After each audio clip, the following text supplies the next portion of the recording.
Today I'm joined with Rob McLeod, the interim CEO of Nations Royalty. Nations Royalty is not only a new listing, but it's a new idea. It's a new way of operating within the mining industry. And the word that I really think about when I look at this deal is harmony. So without giving away too much, Rob, just give us the quick top-line overview of what Nations is doing. Specializing in the mining royalty space, Nations Royalty's vision is where Indigenous groups in Canada and ultimately internationally will take their royalties primarily in mining, but we are also looking at energy and other sectors together under a public company umbrella to crystallize all the value from those royalties by receiving shares in the company. Mm-hmm. And it's to take a diversified royalty approach in what really has been the crown jewel of the mining space, which are royalty companies. Mm-hmm. And the business has been so successful in terms of certainly the big three royalty companies that are out there. This is really the last pool of royalties that are out there that can be consolidated into one vehicle.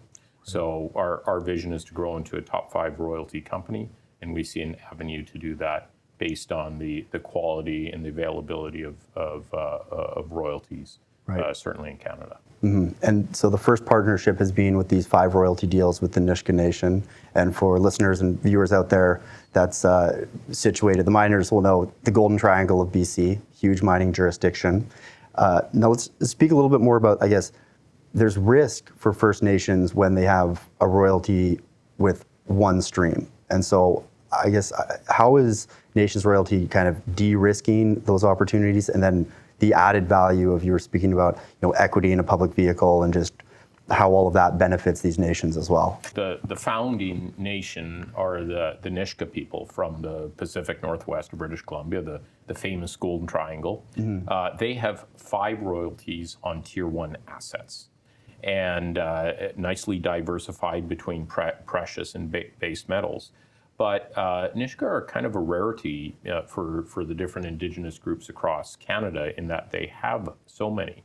Many different First Nations might just have one, mm-hmm. for one mine, and we see that it's a real opportunity for these First Nations to diversify and de-risk that particular royalty stream that they might have from that mine by pooling with all of the other royalty companies, and certainly bigger is better. The more value and the more premium to your net asset value the company will get as we continue to roll in more and more Indigenous royalties into the company. An important part of understanding this story is understanding your history and also understanding the team that's being built around it. And we'll speak about the team because you're adding some really incredible players. But can you walk us through, I guess, a little bit of your career, like you're not a foreigner to that area. You had some successes with IDM Mining, sold to Ascot. Can you kind of walk us through a little bit of that history and what was the genesis of this idea and coming to life?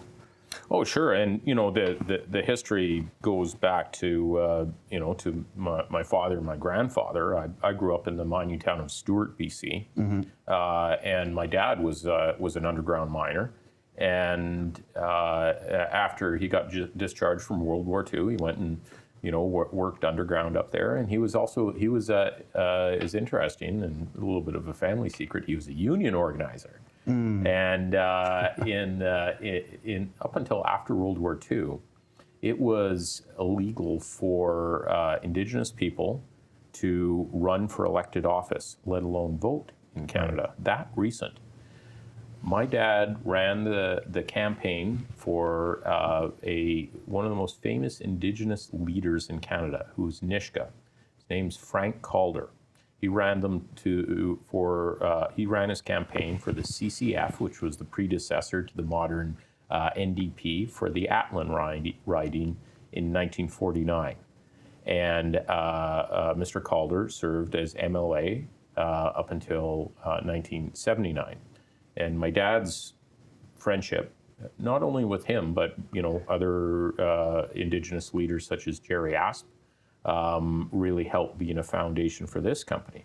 But specifically for me, I'm a geologist by training. I worked all throughout North America, but a very good portion of my career up in the Golden Triangle. And as you mentioned, IDM Mining which was acquired by Ascot Resources. That relationship with the Nishga people, for me personally, led to result in the genesis of Nations Royalty. But I've had lots of success in my career. Underworld Resources was an acquisition by Kinross back about 14 years ago now. Precipitated a large stake in Rush in the Yukon. I've worked up in the high Arctic with the Inuit people. Worked a lot in Alaska, down to Nevada, but this is really coming back home and really, I believe, helping to give back to the ancestral owners of the land up there, the Nishga people. And it feels like this is a time when finally all of the appropriate stakeholders are coming to the table in a unified way, in a way that provides upside for all parties. Oh, 100%. Like on launch, Nations Royalty is the largest majority Indigenous-owned public company in Canada. Mm-hmm. And we like to joke around here, it's also the smallest. Right. Because it's the first. Yeah. Indigenous people have been excluded from this. Yeah. And, for a whole variety of different reasons. But this is a key pillar to the company, is that we want to be an example to Indigenous people across Canada, that you can access capital markets, that you can get funding, venture funding for whatever industry, particularly in natural resources, though, that you would like to pursue in your traditional territories, and then ultimately beyond. Yeah. So that this is it's definitely more than your typical royalty company. This is going to, I believe, change industry, certainly Indigenous business in Canada. Mm-hmm. Now, Ascot holds 2 of the royalties out of the current 5 in the portfolio, and those are carryovers from your work with IDM. What do you think, I guess, mining executives across the industry should know when it comes to working with First Nations, engaging in royalty discussions, and developing relationships? Oh, sure. Well, it starts with the relationship. Mm-hmm. In my case with IDM Mining and the Red Mountain Project, I didn't go charging off to the executive, or in some other cases, you go charging off to chief and council. As an example from my dad and from my uncle, I was a big believer in hiring locals, and hired tons and tons of Nishga to come in and work in a very positive environment, learn how to be drill helpers, learn how to be underground miners, geological assistants, brought them into the corporate office in Vancouver, and that pride that they took back to their communities, that resonated with Nishga leadership. It wasn't going straight to the top. It was by building that relationship start. And if you're another company working in Canada, that's how it has to begin. Right. And but then in terms of the royalty component, and these are typically negotiated, like every new mine in Canada in the past 30 years has only been approved through thorough consultation with Indigenous people. Right.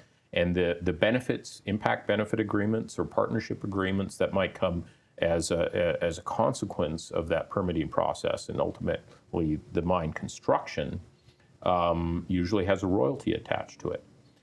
If you're negotiating, the mining company negotiating those royalties, make sure that the Nishga or the First Nation or Indigenous group are getting their fair share. There's a lot of sort of top line royalties that get negotiated out there. Yes. In the case of Nishga, there's kind of a hybrid between a top line and a bottom line royalty. They're tied to mineral taxes that are paid.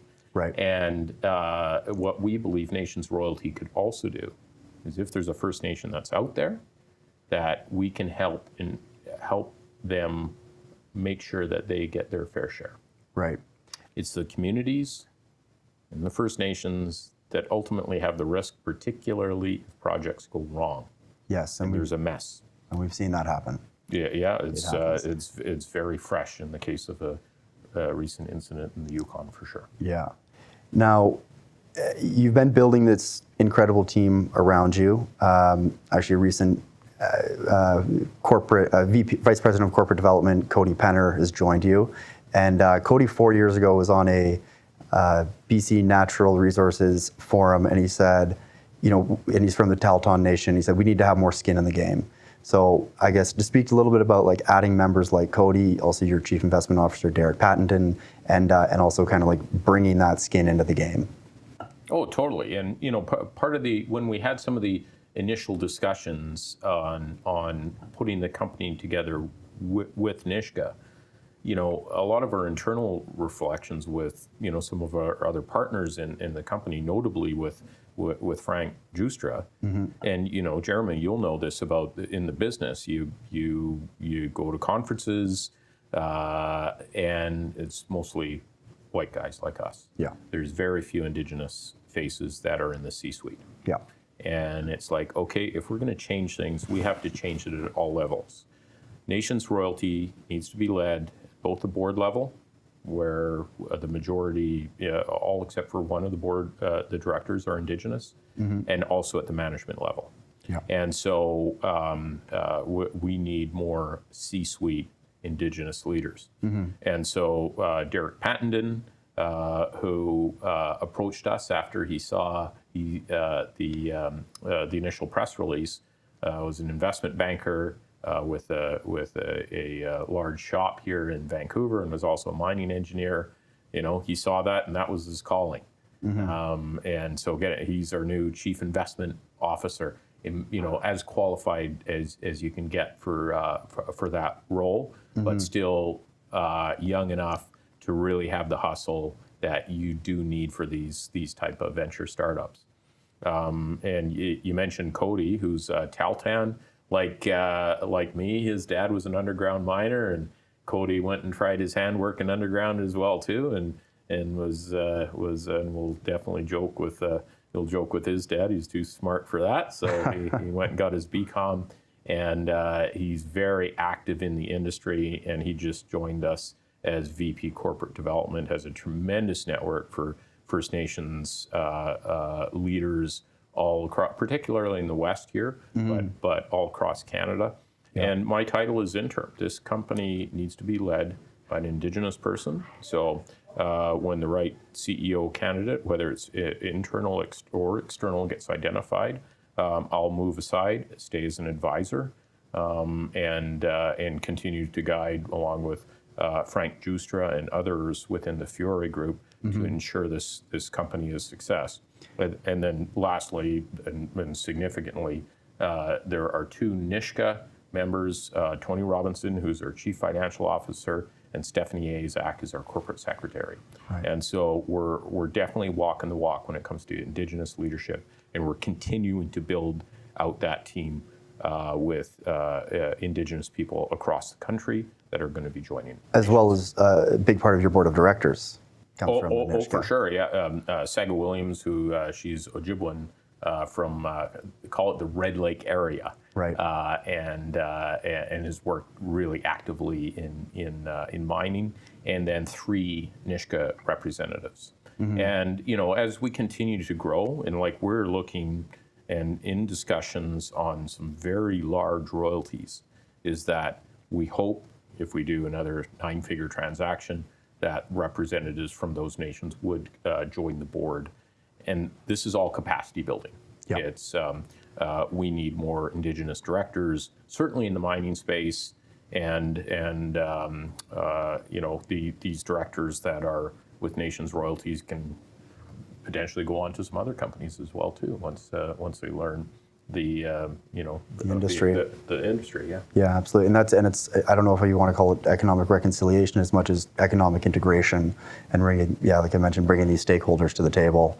And so I guess further understanding the business model of Nations Royalty, the goal is to continue creating partnerships with nations across the country, and you've sort of had a very interesting approach to trying to find those opportunities, because they're not easily discoverable where these royalties are. So walk us through a little bit about, I guess, the potential upside and how you're finding and sourcing that upside.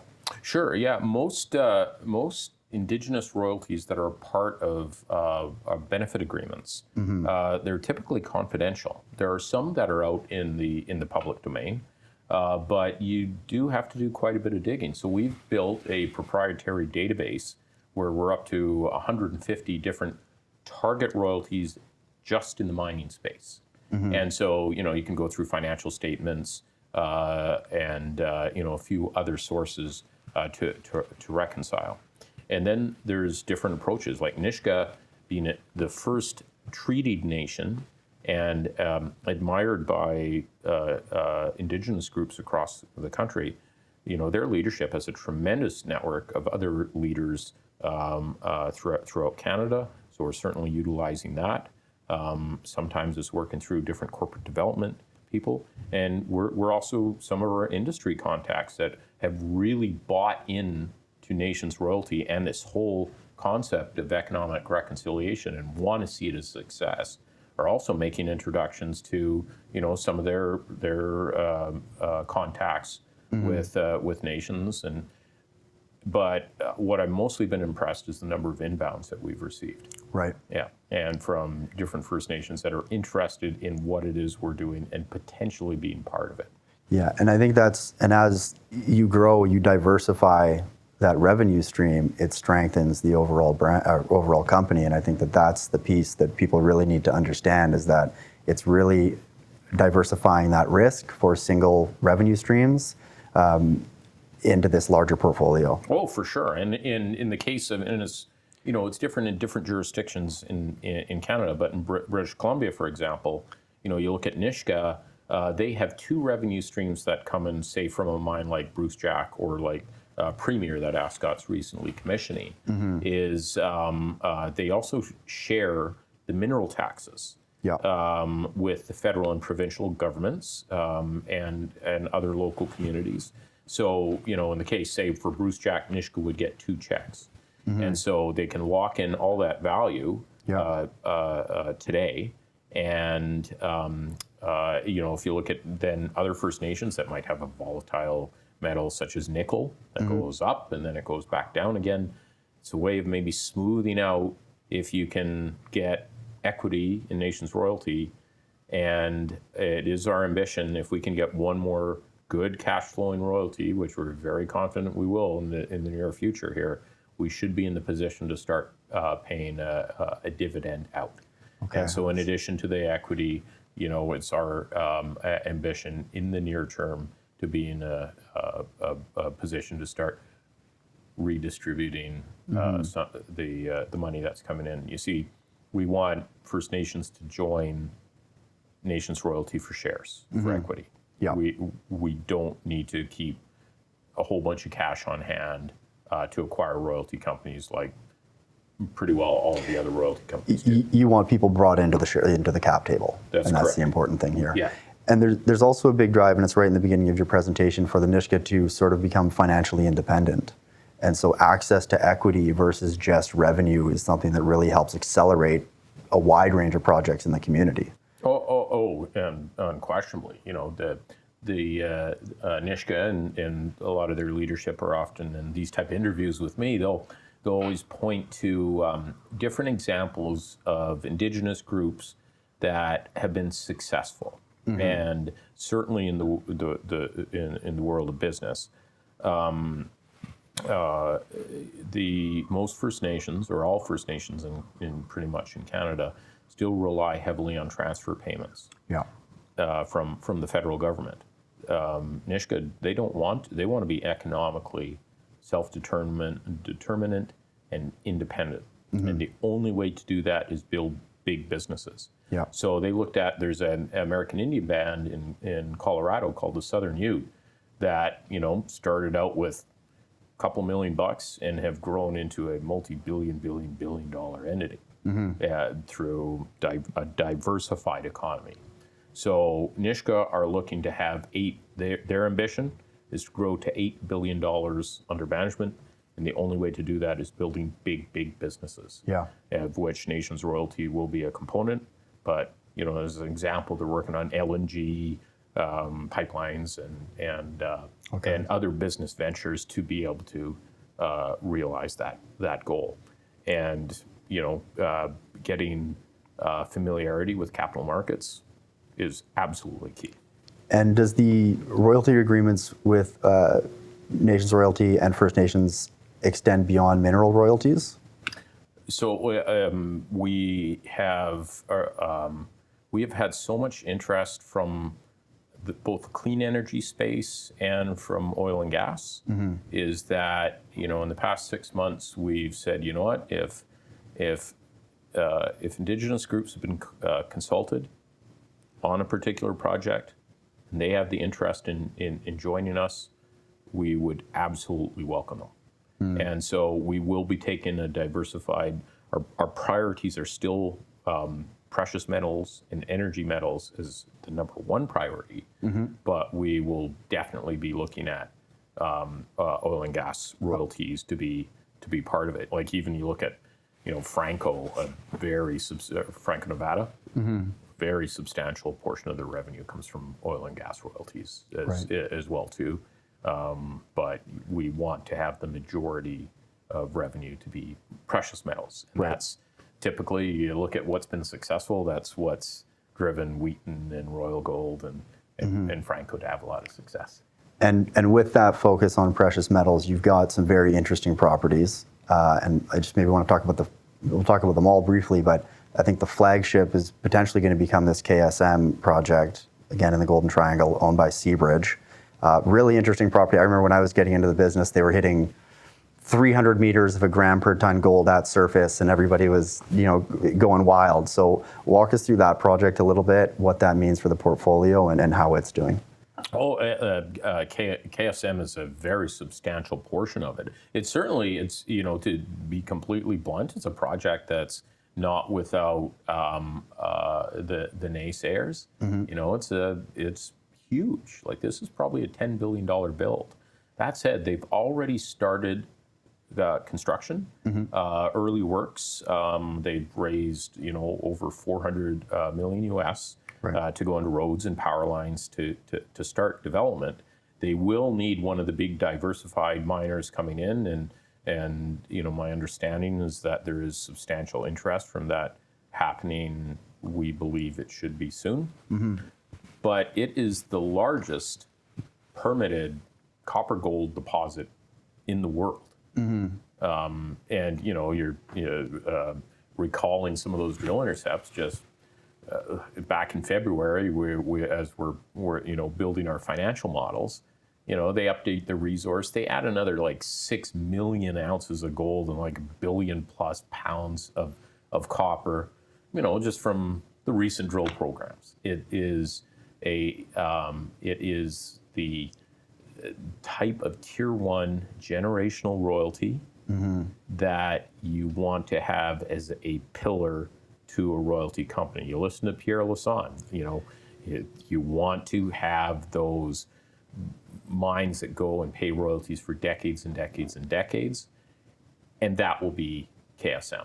I'm very confident that the project will be in production well before the end of the decade.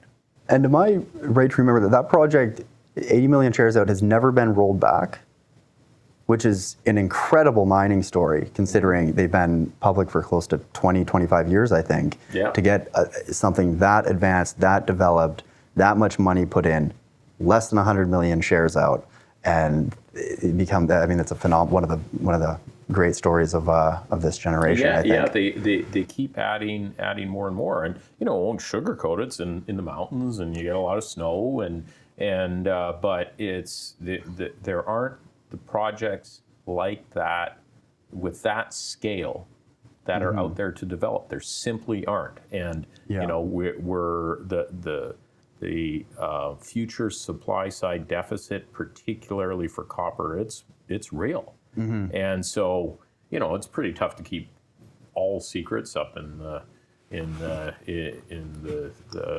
Northwest. There's been a lot of interest from majors. I really wouldn't be surprised to see a deal happening with Seabridge soon. I sure hope so. They have they've really executed on that company. Very well. Yeah. And like you were saying, the demand for copper is globally with all different types of industries, whether or not it's housing, EVs, et cetera, et cetera, et cetera. Demand's going crazy. And actually, Cody, your VP Corporate Development, was saying on that panel, you can get minerals from a lot of places in the world, but from an environmental standpoint, BC does it pretty well.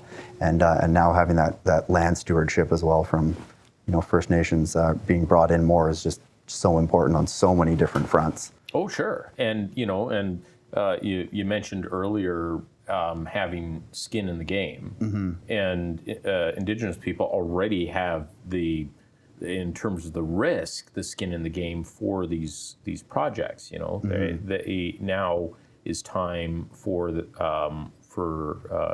Indigenous people to have more equity. Yes. And I really think that's where it's going to head in Canada, and it's going to be so much better for our industry. There's 2,000 juniors out there.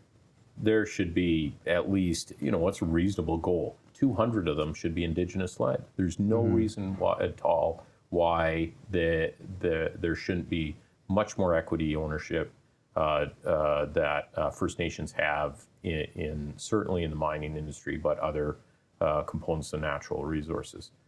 They are stewards of the land. They should also have that equity skin in the game as well. And as well, a ton of mining operations employ already on the ground a great number of Indigenous, workers.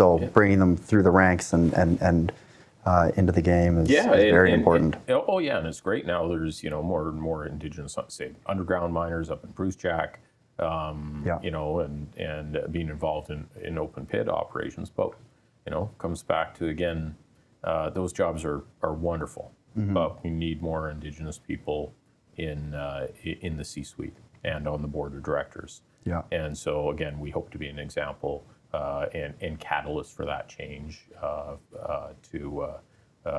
as one of the key components to economic reconciliation. To shift gears a little bit, you've obviously had a long career. Commodities have, gold's had a bit of a run since our pandemic boom here. What's your outlook? You're feeling over, I guess, commodities in general, and maybe some of the more towards precious or more towards base metals. How are you feeling over the next 3, 4, 5 years? Well, I'm ultra bullish on the precious metals, on silver and gold in particular. Say in that sort of time frame, they're over.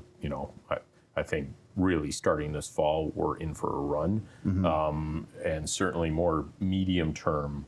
The energy metals, in particular copper, is the outlook for it is incredible. It's like you really need to have some exposure to copper, and then more specialized metals. Lithium. I'm actually very bullish in molybdenum, and that's not just because we have a NSR on one of the best molybdenum deposits that are out there. It's owned by RCF. It's the Kitsault project. But having Western-sourced good metallurgy molybdenum is there's 2 operations outside of China, and both of which are in the U.S. So. Diversified production. I'm definitely one of the minority that are waving the flag for moly out there. Gotcha. And I see the industry as a whole sort of going through a bit of an evolution here in exploration. We've used a lot of traditional techniques for a long time. There's been iterations of improvement, but from your perspective, having a geology background and looking at projects now, what are you excited about, I guess, in terms of how the exploration industry is proceeding, advancing, new things that are coming in, tools that are helping us out? So the data integration tools are still really key. I'm a little bit more of a traditionalist, and there's a mining Hall of Fame named Mark Rabagliati, who had a poster up on his wall that said less IQ, more NQ, which relates to the size of the diameter of diamond drill holes. To make discoveries, you gotta drill. And so it is wonderful to see that discoveries such as Snowline or going back to Dixie or to Arrow, that they're still being made out there. You know, as long as capital markets stay open and there's, you know, there is pressure on flow through and the federal government, somewhat what they're implementing with capital gains, we still need to make sure that capital markets are open and providing the exploration funding where explorers can go out and drill holes. Yeah. Even with more advanced projects, you know, I'm Yeah. an advisor for, say, West Red Lake gold mines, and we often talk about what we're going to be doing going forward there. And if you're in the Red Lake camp, how are you going to find more jewelry boxes? Drill, drill, drill, drill, drill, drill. Yeah. You know, it doesn't. You can send out the smartest geologists in the world, and maybe they'll help you a little bit. But you gotta, you know, you want to make discoveries, you gotta drill holes. So I'm a little bit more of a traditionalist on that side, rather than, you know, some of these new AI technologies and stuff like that are interesting. I honestly don't see them as silver bullets. Right. It's still what's coming out of that core tube is how you're going to make discoveries. And I think that's a lesson and a message that just what every exploration company in our industry should take note of. You got to drill. You're going to raise them, you got to put the money in the ground and to keep this industry moving ahead. So, 100%. You know, I think that there's so many other things we could talk about. I really appreciate the time. Nations is doing some incredible things, not only for the mining industry, public markets, First Nations. It's a beautiful collection of ideas being brought together. So thank you very much for sharing it with me. And we'll have to do it again and get the updates. Thank you, Jeremy, and we're really proud of what we're building here, and stay tuned to see what we deliver over the next year here.